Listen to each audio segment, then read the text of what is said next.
You ever get that feeling, like you're part of a family portrait but someone just quietly erased your face? I'm Rachel, 36. I install smart home systems for a living, wiring up motion sensors, syncing thermostats, crawling through attics with a flashlight in my teeth. It's not glamorous, but it's honest. And today, I'm carefully wrapping a vintage tea set in soft tissue paper for my mum, not for her birthday, just because it's Thanksgiving this week, and I've been thinking maybe this year will feel like home again. See, I don't come from a broken family. I come from one that looks perfect from the outside. Colonial-style house, Sunday pot roasts, polite smiles at church. But somewhere along the way, I became the quiet shadow in their perfect little picture.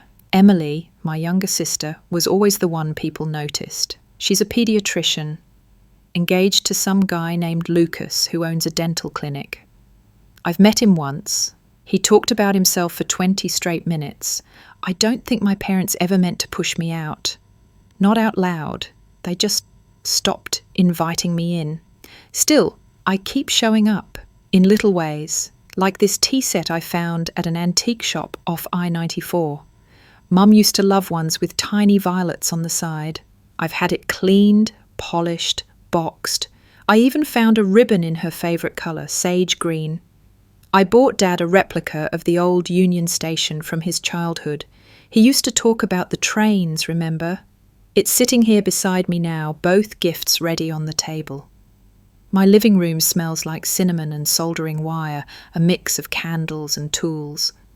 I spent the morning adjusting someone's garage sensors and spent the afternoon imagining this weekend. Laughter, turkey, cranberry sauce, maybe even that board game we used to play. So I call, just to confirm what time to come over.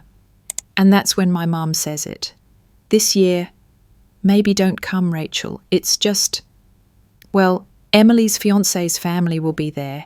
It's important to make a good impression. You know how appearances matter. There's this pause like she knows what she's doing.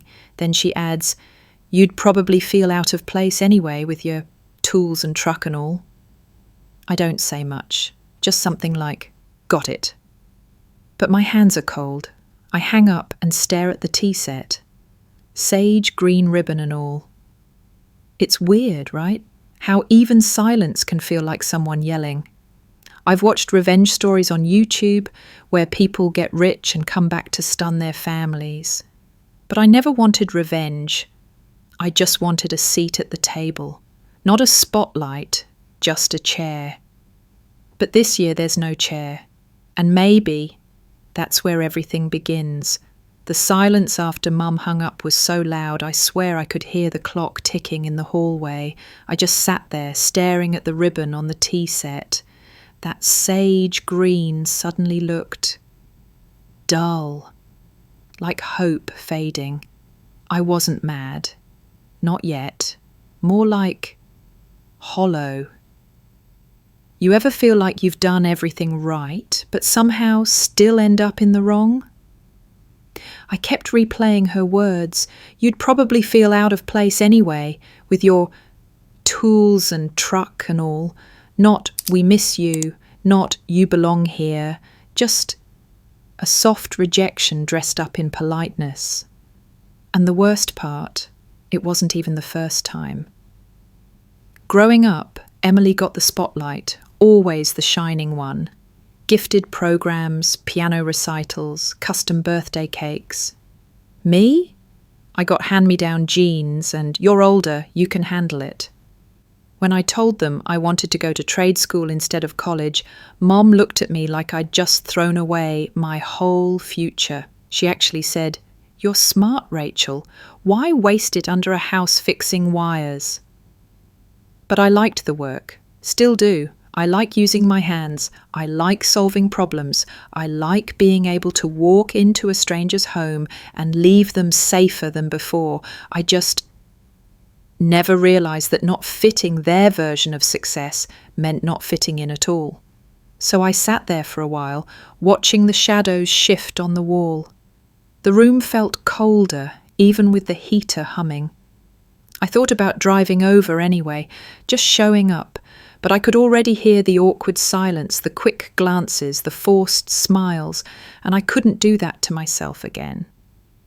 I don't know if any of you watching have ever been uninvited from your own family table, not because you fought or failed, but because you didn't look right for the photos. If you have, I see you. And if you're still hoping they'll come around, I get it. I did too. But sometimes they don't, and that's not your fault.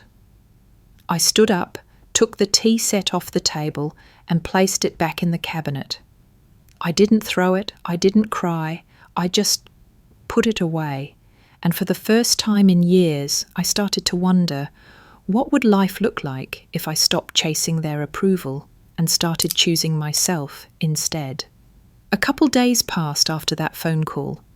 I kept myself busy, installed 2 security camera systems, fixed a garage motor, even helped an elderly couple reset their entire smart lighting. But every time I sat down, even just to eat lunch, the silence crept back in. It wasn't just the rejection that hurt, it was what it meant. See, a year ago I made a mistake. I printed a financial report, one of my quarterly statements, at my parents' house. Their printer was better, and I needed it for a mortgage meeting. I thought I'd closed the tab, but apparently I didn't. Later that night, Mum asked me, too casually, "You've been investing in real estate?" I paused.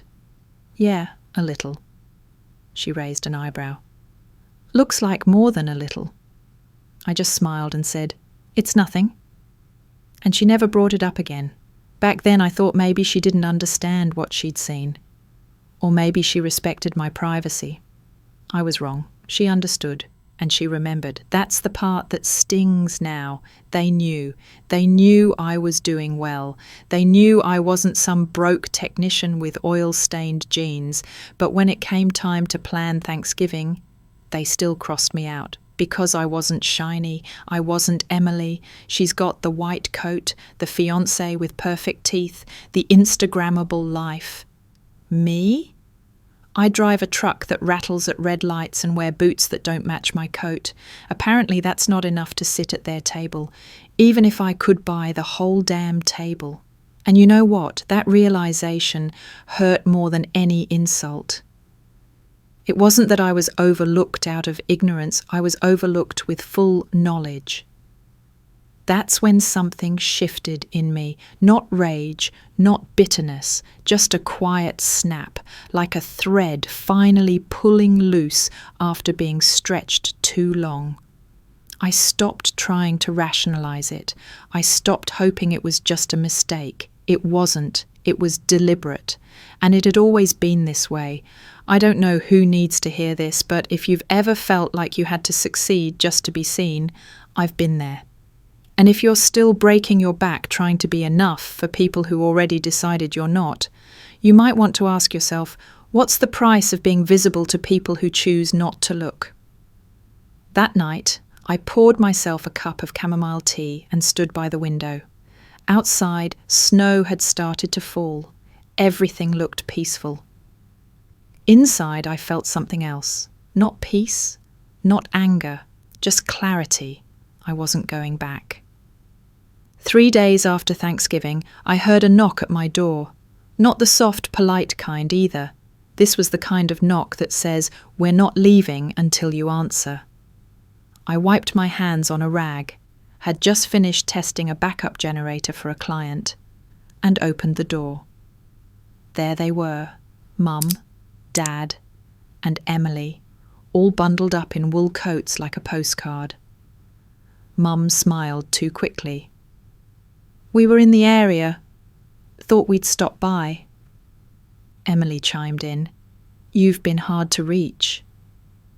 I stepped aside without saying much. I wasn't mad. Not yet. I was curious.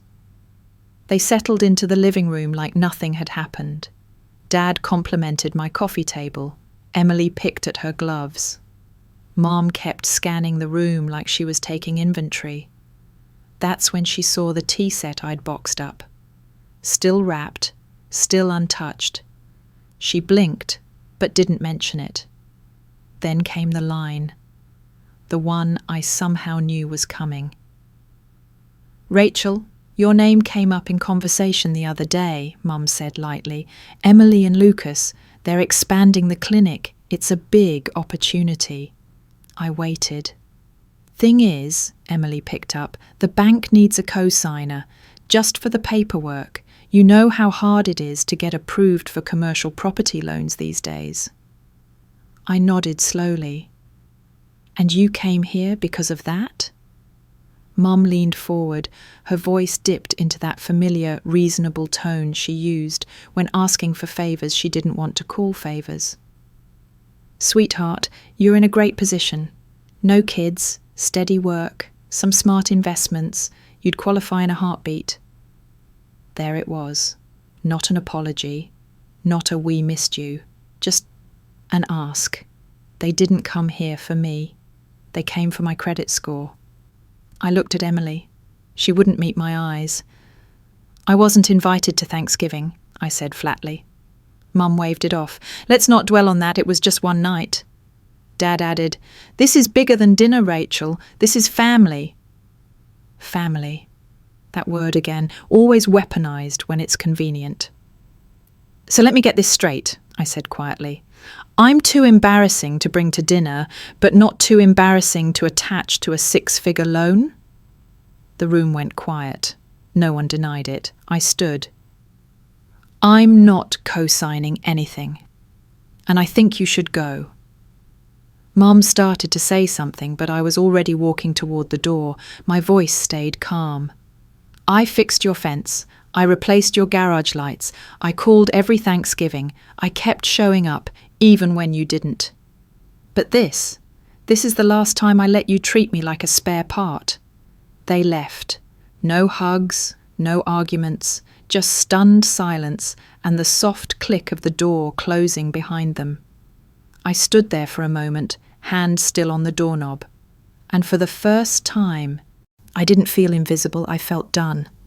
They didn't call, not the next day, not the next week, but on a random Tuesday evening, my phone buzzed. A message from Mum. "Can we come talk? We just want to clear the air." I sat with that text for almost an hour before replying. "Fine. 1 hour. That's it." I shouldn't have said yes, but a part of me still wanted to believe this time would be different, that maybe, just maybe, they came to make things right. They arrived early, again dressed nice, like they always are when appearances matter. Emily didn't come this time, just Mom and Dad. They sat across from me on the living room couch, same spot as before. Mum started. "Rachel, I think we got off on the wrong foot." I raised an eyebrow. "You mean when you uninvited me from Thanksgiving, or when you showed up asking me to back a loan?" She flinched. "That's not fair." Dad jumped in. "We didn't mean to hurt you, we thought you'd understand." Understand what? That I wasn't family enough to sit at the table, but useful enough to fund the family business? I shook my head. "You only ever show up when you need something. You think I haven't noticed that?" "We raised you," Mum said, voice tightening. "We did our best, and now that you've got money, you think you're better than us?" There it was, the truth. It wasn't about hurt feelings, it was about control. They couldn't handle the fact that I'd built something they didn't understand on my own. "I don't think I'm better," I said, calm but sharp. "I just finally know what I'm worth, and I'm not giving it away to people who only remember me when it benefits them." Dad looked angry. "So you're just going to cut us out?" I didn't raise my voice. "No, you already did that. I'm just making it official." They left without saying goodbye. And this time, I didn't watch them go. I walked into the kitchen, boiled some water, pulled down the old tea set I'd bought for Mom, and I used it for myself. I sat by the window, sipping quietly. And for the first time, it felt like that chair at the table I'd always waited for. I'd just built my own, and it was exactly where I belonged. A year later, I got married. Nothing fancy, just a quiet ceremony in a park near my house. Late autumn, the leaves gold and brown, crisp beneath our shoes. The kind of weather that makes you zip your coat up just a little higher, but still smile when the sun hits your face. Her name's June. We met at the hardware store, believe it or not. She asked me for help picking out a voltage tester. I laughed. She didn't. Turns out she actually did need help. We've been laughing ever since. She's gentle but sharp, creative but grounded. She doesn't care that I wear steel-toed boots or that my truck squeaks in reverse. She only ever asks one thing. Are you happy? That day, as we said our vows under a string of hanging lights, I looked out at the guests, just a few close friends, co-workers, neighbours, and behind them, 3 empty chairs. I'd set them out deliberately, one for my mother, one for my father, and one for who I used to be. They didn't show up. I didn't expect them to.